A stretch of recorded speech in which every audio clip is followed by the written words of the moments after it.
Buenas tardes, señorías. Buenas tardes, señora consejera, señora exconsejera y a doña Inés Rojas también. Agradecer, voy a empezar por donde normalmente se termina, y es la fase de agradecimientos. Y ahí quiero empezar precisamente por todas las consejeras. Yo creo que de las leyes probablemente que más maternidades ha tenido. 3 en concreto se iniciaba desde la legislatura anterior y lamentablemente casi estamos, no digo finalizando, pero hemos pasado el ecuador de esta legislatura y es ahora cuando entra una ley tan relevante, casi 5 años. Pero no obstante, quiero agradecer a ustedes la implicación, el trabajo y el esfuerzo para que esta ley esté aquí. Y empiezo por ustedes, como ahora quiero continuar por todos aquellos que han participado de una manera activa en que este proyecto de ley ya haya llegado al Parlamento. Hablo de las organizaciones, de las ONG, del tercer sector, hablo de los sindicatos, hablo de los distintos colegios profesionales, hablo de los ayuntamientos, sus representantes, hablo de los cabildos, hablo de las organizaciones de usuarios. En definitiva, todos aquellos que de una manera u otra durante tanto tiempo han contribuido para que este texto esté aquí hoy. Por tanto, quiero agradecerles a todos ellos de manera muy especial por su tiempo, por su experiencia, por su trabajo, por su enriquecimiento y también por la paciencia infinita. Paciencia infinita que, como decía antes, les ha hecho durante 5 años estar trabajando y creo que se merecían también que este texto hubiera llegado a este Parlamento con mucha antelación. Paciencia infinita porque probablemente ante cada uno de los borradores que los que aquí estamos hemos ido recibiendo, yo perdí la cuenta en un momento determinado. Es más, decidí que no me reunía con nadie más hasta que estuviera el texto definitivo, porque un borrador tras otro borrador, discutiendo algunas cuestiones que 2 meses después ya no estaban, que 3 meses más tarde se volvían a incorporar. Por tanto, ese agradecimiento con una crítica constructiva, pero creo que era necesario también reflejar. 5 años son muchos para una ley que era absolutamente necesaria. 5 años de tramitación que cuando ya se empezó a elaborar era necesaria y reconocida por parte de todos los que aquí estamos y las organizaciones que trabajan, que era necesario actualizar aquella ley del año 87. Una ley que supuso el primer incumplimiento del presidente del Gobierno, que en su debate de investidura, como ustedes recordarán, llegó a decir aquello de que a diciembre del 2015 tendríamos ya ley de servicios sociales.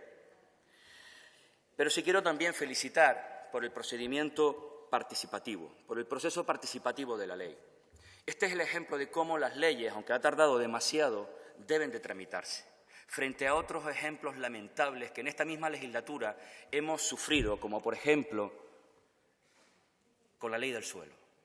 Esta ley se nota que no se ha elaborado en un despacho por encargo.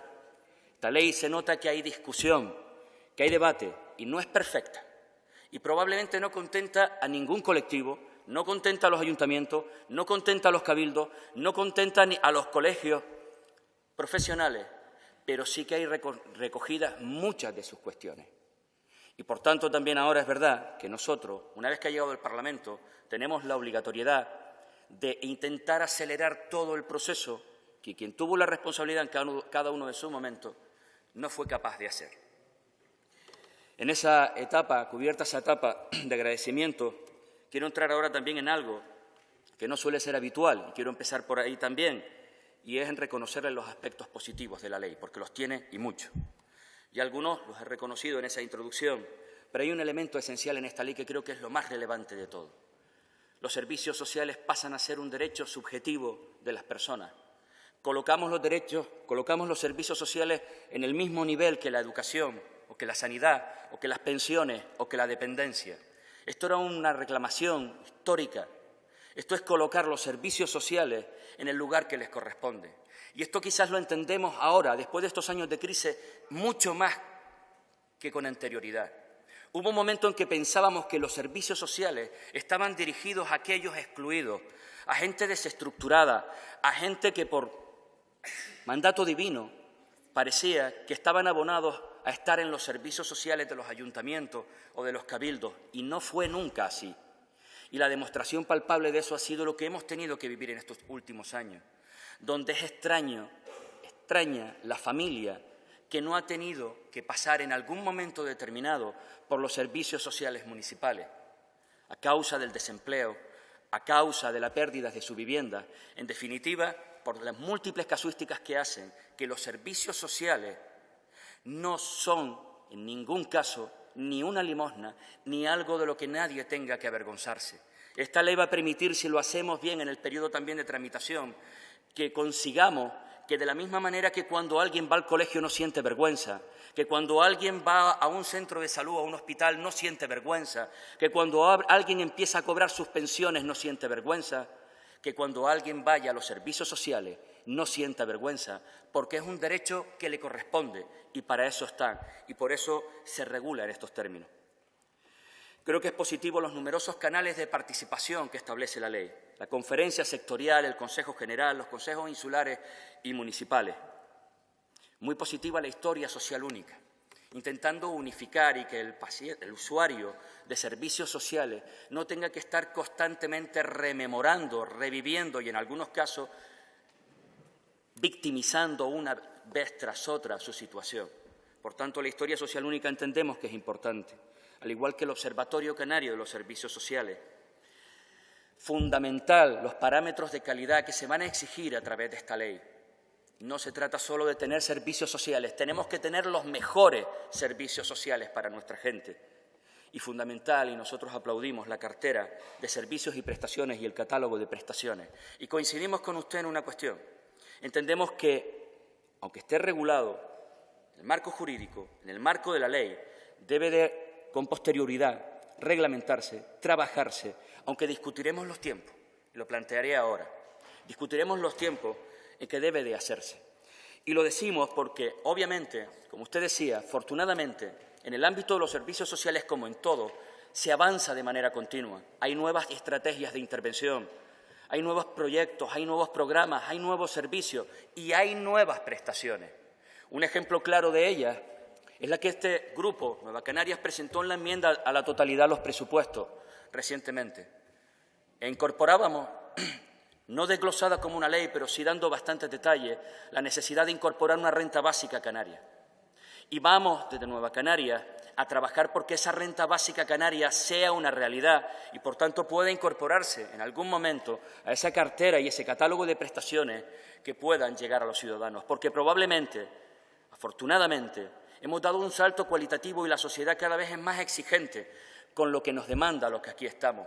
Y al igual que pasó en el País Vasco en el año 2008, antes de la crisis, en el año 2008, fueron capaces, a nivel político y como sociedad, de entender y de exigirse que no podían tolerar que ni un solo de sus miembros, ni una sola de las personas que vivían en su territorio, no tuvieran los ingresos mínimos necesarios para vivir con dignidad.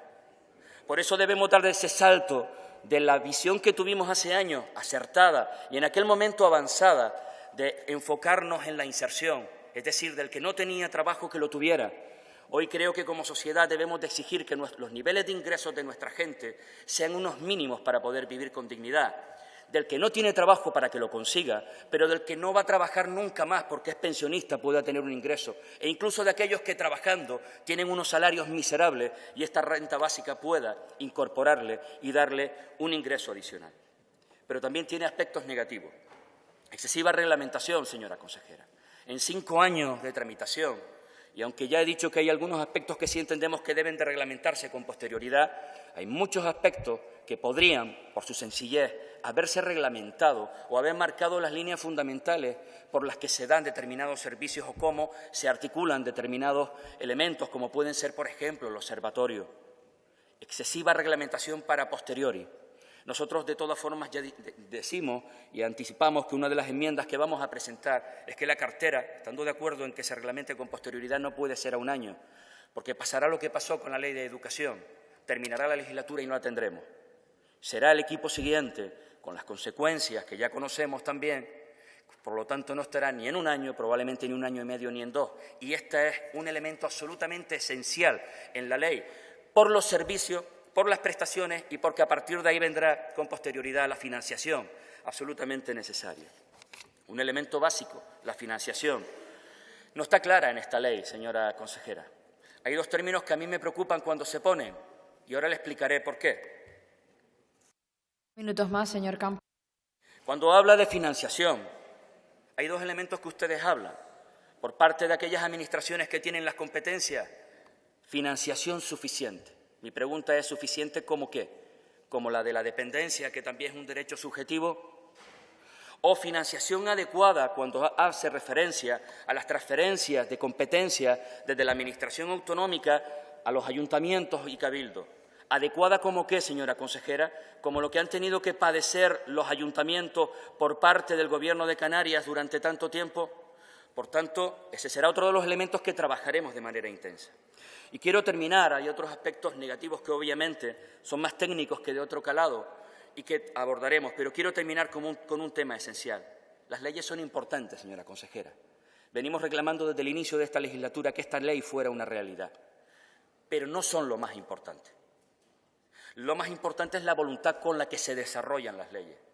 Lo más importante es la prioridad a la que se da a las leyes. Lo más importante son los recursos económicos y humanos para que se pongan en marcha las leyes. Y lo digo porque Canarias no adolece ni ha carecido de ley. Canarias tiene ley desde el año 87 de servicios sociales. Y a pesar de tener ley, ¿dónde hemos estado en materia de servicios sociales? ¿Dónde hemos estado en materia de dependencia? En la cola. Por tanto, la ley es determinante, pero no es lo más importante. Y en ese sentido es donde nosotros vamos a estar muy vigilantes, intentando acelerar todo lo máximo con el trabajo de todos los grupos parlamentarios para que sea una realidad cuanto antes, para que recoja de manera clara y de manera expansiva todo el alcance que puede tener una ley tan esperada y tan deseada, pero teniendo claro que ese no deja de ser el marco en el que hay que trabajar, pero que luego le corresponde al Gobierno de turno colocarla en el máximo nivel de prioridad a la hora de establecer financiación, recursos, medios y voluntades.